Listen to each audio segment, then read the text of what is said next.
Excuse me, sir. Sir, is this your house? Can I help you? Is this your house?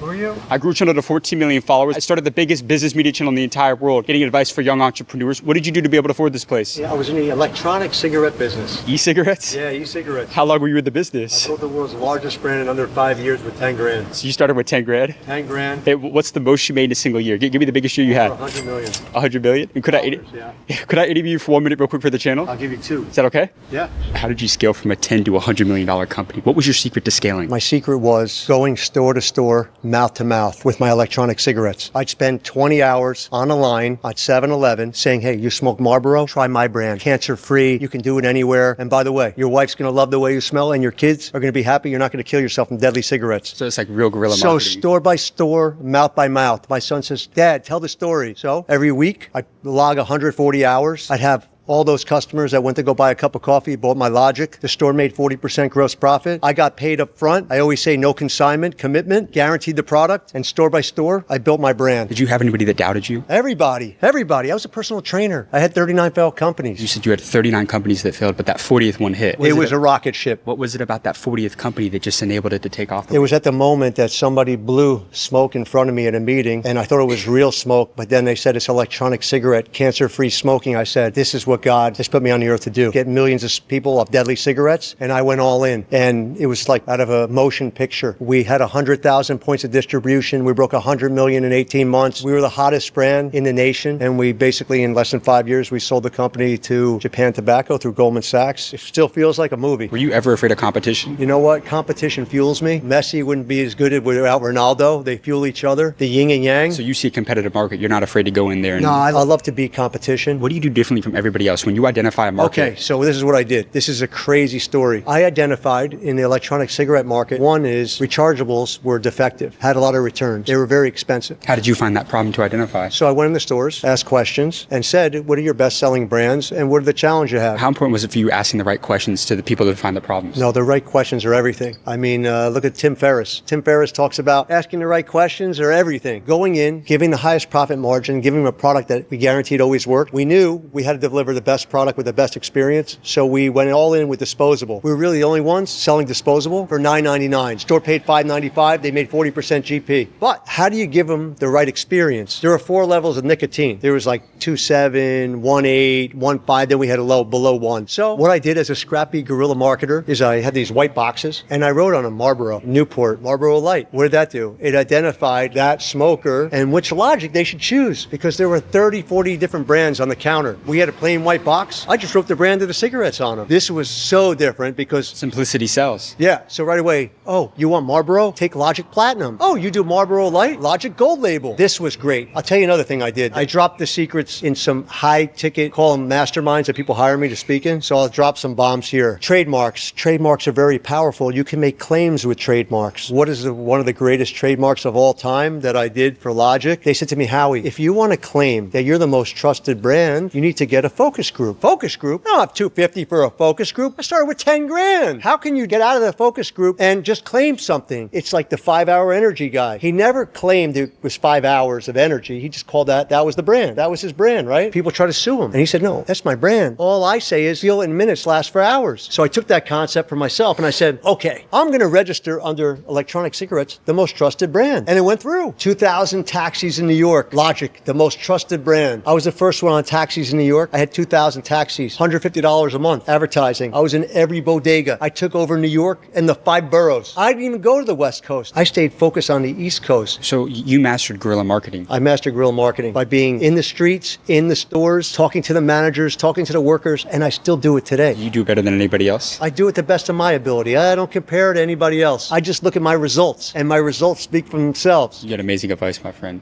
All right, cool. Thank you so much for your time. I appreciate you.